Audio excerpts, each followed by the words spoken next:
En este video te voy a mostrar cómo podemos aplicar la ganancia de una función de transferencia a través de un circuito básico de amplificador operacional, que es un inversor, de tal manera que podamos analizarlo con transformada de Laplace. Si tú recuerdas de tu clase de electrónica, la ganancia de un circuito como el que se muestra en la pantalla es simplemente el negativo de la resistencia de retroalimentación, que en este caso es R2, entre la resistencia de entrada, que es R1 en este caso.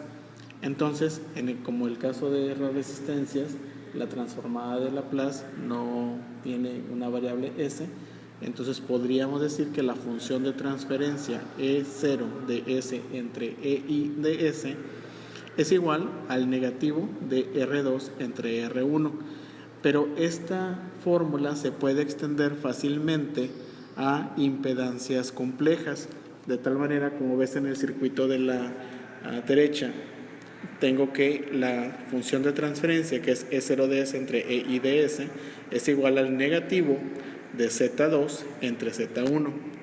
¿Cómo podemos aplicar esto? Bueno, vamos a ver el siguiente ejemplo.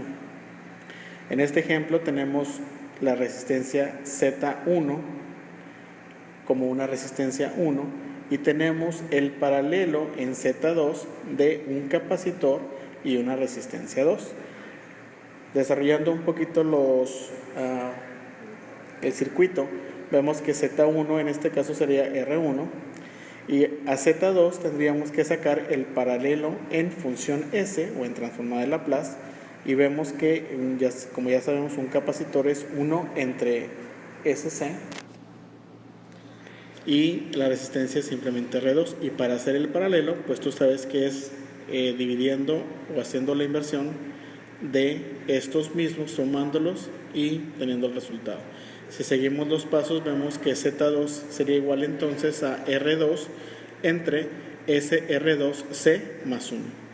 Y ahora sí aplicamos la fórmula E0 de S entre EI de S, que es igual a menos Z2 entre Z1, y esto sería igual a R2 entre SR2C más 1 entre R1, y ejecutando, como te decía, las operaciones algebraicas, nos queda igual a 1 entre R2 y R1 multiplicado por 1 entre R2CS más 1.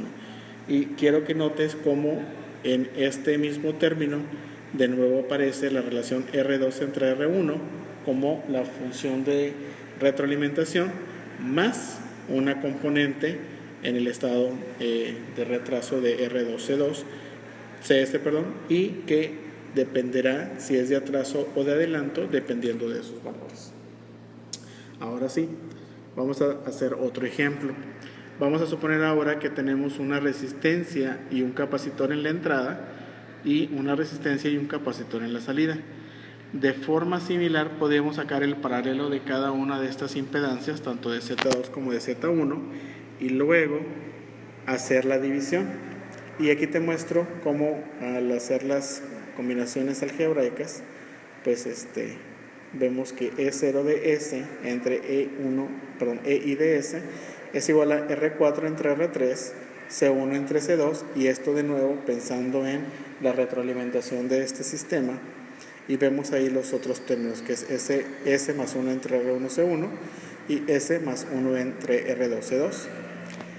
Ahora, podemos darle nombres especiales a todos estos componentes. Como lo puedes ver, hay algunos componentes, ¿verdad? Y podemos definir que estos sería, podríamos decir que es KC alfa TS más 1 entre alfa TS más 1, y que es igual a KC entre S más 1 de T, 1 entre T, entre S más 1 de alfa T.